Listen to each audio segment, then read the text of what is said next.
you. Well, there are groups proliferating across America who want to improve our system of aviation. Most people, are not anxious to get on planes these days, given the conditions on the airplanes themselves, the treatment they get, the charges to, put their bag in the overhead or, sit on the aisle, all these things. It's become quite an unpleasant experience. And then you have the aggravation of delays that ruin your trip, your business meeting, sometimes your vacation.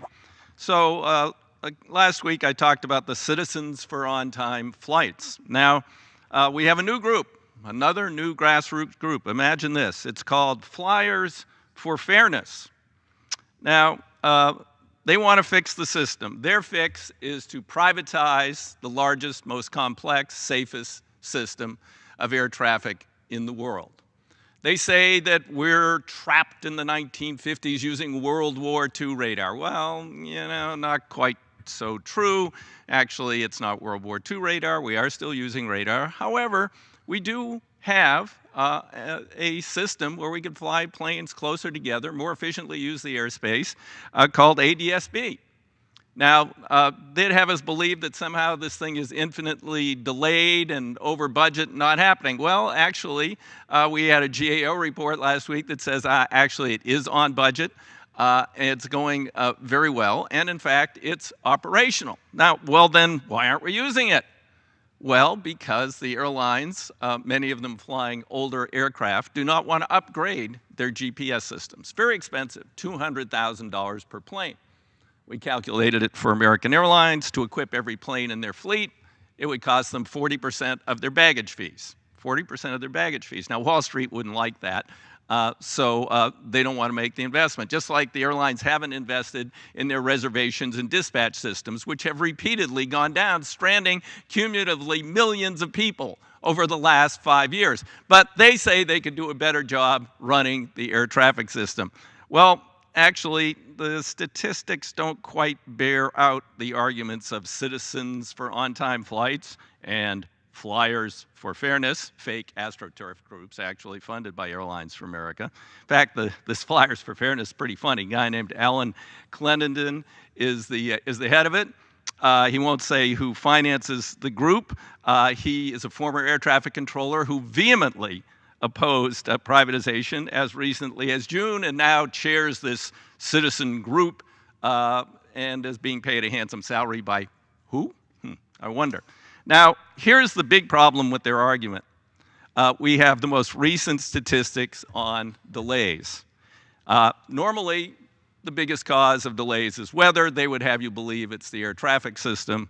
It's not. In fact, the #1 cause of delays in the United States of America today is airline operations. That's right, the airlines themselves. When they schedule 15 planes to take off at the same time at one airport, when the airport can only take off, say, 1 plane a minute, that causes delays.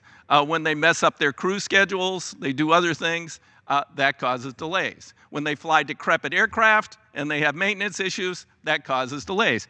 46% of the delays in June were due to airline operations.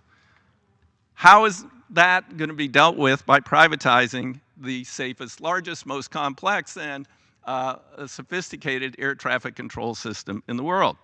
The second largest cause, as you can see from the chart, is bad weather. Actually, the FAA has developed a way to help deal with that, more efficiently reroute planes called Datacom, which is in all of our major airports now. So we can deal, and we've cut down on weather delays about as much as we probably can. There are always going to be weather delays. And then the ATC system itself, 14%. And in fact, improvements are coming there with a very sophisticated electronic flight strip, which will be in all of our control towers within 3 years. It's already in our and route centers. But we would have, and we're told by the proponents, they're using paper strips. Well, the paper strips actually are infallible. They don't have computer malfunctions, unlike their reservations and dispatch systems, which frequently strand travelers. And the FAA made a business decision to have a much more sophisticated form of electronic strip, which will help sort out traffic at dispatch on the ground, given the routes they're going to take automatically, and reduce congestion at airports and reduce delays in the future. So what would those private interests do differently? The bottom line is they would profit from it. That's all. They wouldn't make it any better.